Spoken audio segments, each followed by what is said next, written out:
Bonsoir Florent Rodeau. Bonsoir Vanessa. France-Roumanie, c'est la fin d'une longue attente pour les Bleus. Vous l'avez dit, la fin de 2 longues années de matchs amicaux pour l'équipe de France.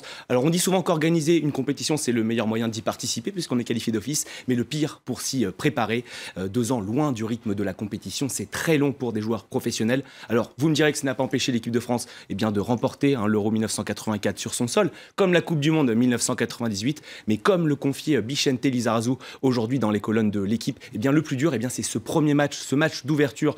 Vous le savez, bien sûr, toutes les équipes auront les yeux rivés sur la performance de l'équipe de France. Et une défaite inaugurale serait évidemment une catastrophe pour nos petits bleus, en termes de résultats, bien sûr, mais aussi en termes de confiance pour la suite de la compétition. 2 ans de matchs amicaux pour construire une équipe qui a finalement été totalement chamboulée, on sait, ces 6 derniers mois.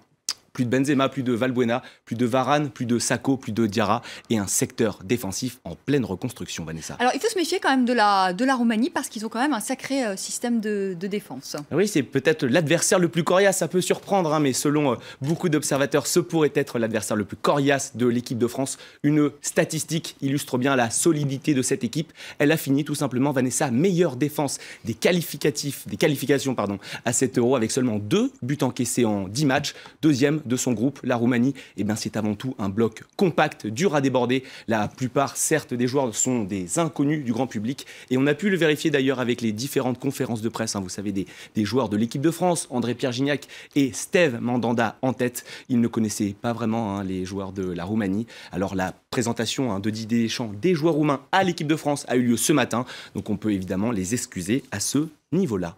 Alors un coup dur quand même pour l'équipe d'Espagne, rien n'est encore, il faut rester très prudent. C'est le gardien de but d'Herrera qui pourrait être impliqué dans un scandale sexuel. Alors la question c'est restera-t-il ou ne restera-t-il pas dans l'équipe de la Roja? En tout cas, ce soir, il dénonce un mensonge, le gardien de but. Oui, il y a une conférence de presse qui s'est tenue à 17h45 à l'île de Ré, vous savez, au camp de base des Espagnols. 2 joueurs espagnols sont passés devant la presse.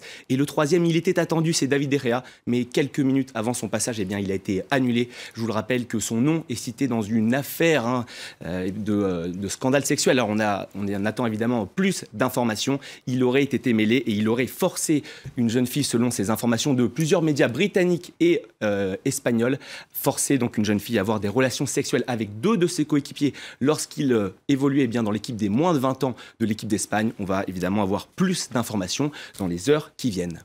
Allez, je peux vous montrer quand même ce ballon. Tout à fait, ballon officiel. Vous avez peut-être un petit mot à dire dessus? Il est plutôt joli. Il est pas mal. Et Moi, je trouve qu'il a de belles couleurs. Voilà, il n'est pas vert, il n'est pas jaune, parce que parfois on fait des ballons qu'on ne voit pas très bien sur les terrains de foot. Baptiste, un mot quand même. Écoute, il est joli. Il a de la gueule, comme on dirait. Ouais, bon, c'est un peu court ce que vous nous racontez. Allez. merci. Bon réflexe. 77 000 policiers, gendarmes et sauveteurs mobilisés donc pour cette compétition.